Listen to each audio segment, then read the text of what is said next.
have those 5 dangers. 5 dangers, 5 consequences, 5 bad effects are there if someone breaks. That's why I emphasize. Nyatina. Both are okay, but Nyatina is more appropriate with the short run, with the medium. Now let's listen what Brother Charlie has to say about this. You got any comments on that? I think this proposition has been presented before many times. And the question asked is when one gets too attached to chanting, as with the musical inclinations and also with the Gatha's inclination, you find that there is an attachment that disturbs or interrupts the concentration.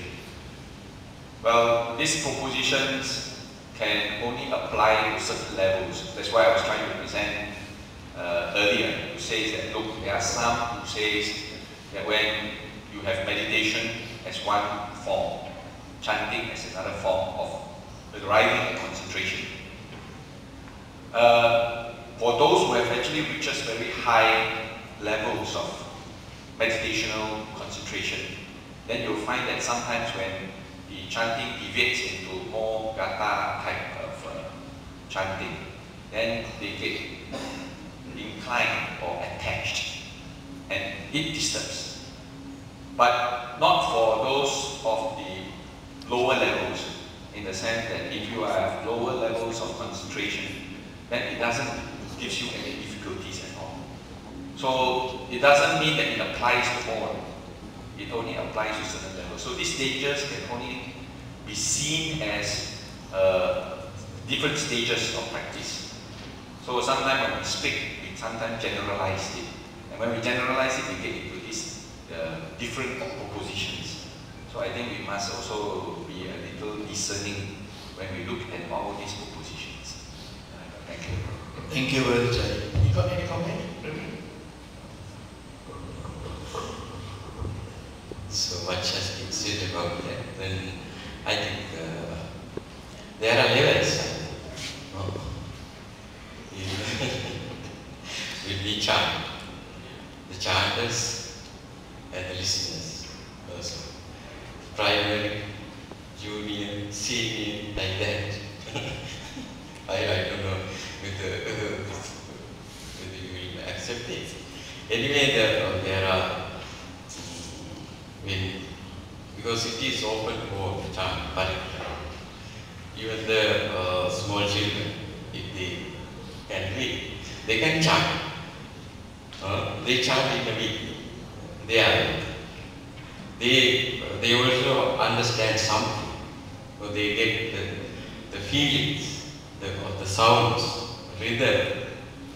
So then there are the juniors, the seniors.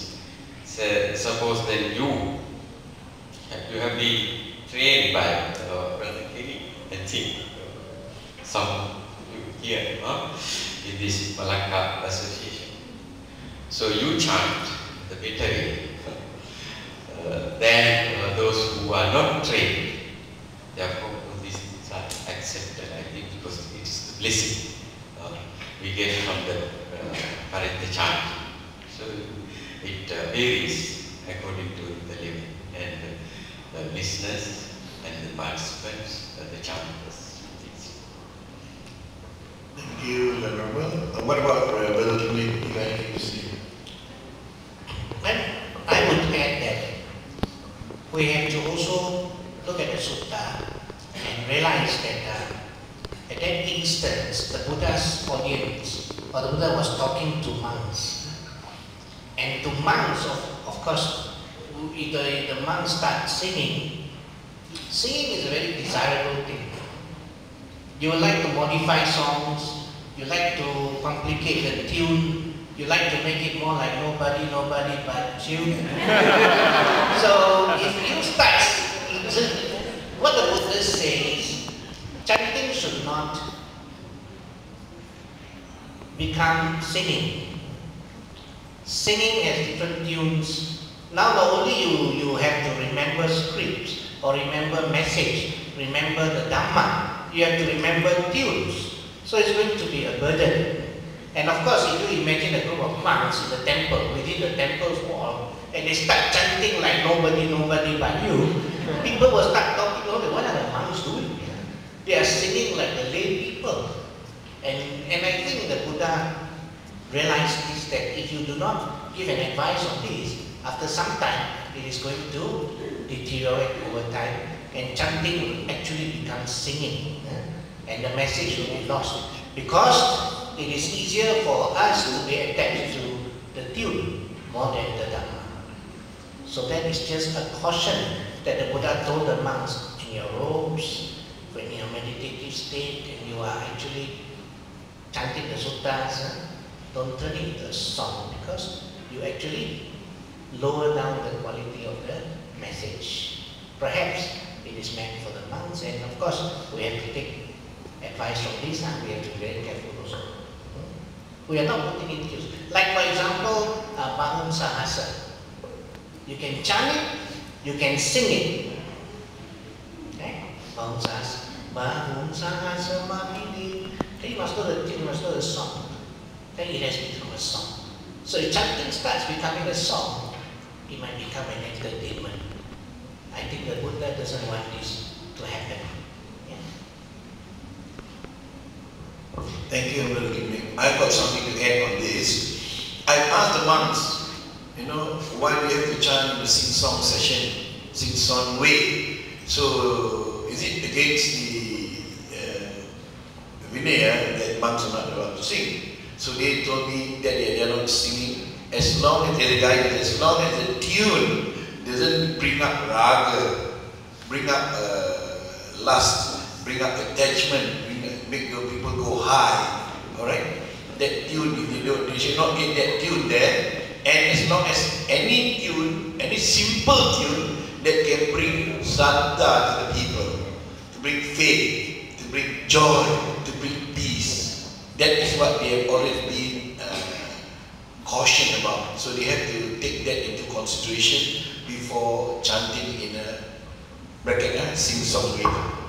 That will also, like say, so it might be pleasing to the ear, and not bring up, stir up unnecessary things. Okay? So, any other questions? Thank you. I hope we answer your questions. So don't worry. Because ours, I know she's very fond of our chanting, and she loves it so much. And our whole group from Subang Jaya. So each time when they sing, you can be careful you don't get into trance.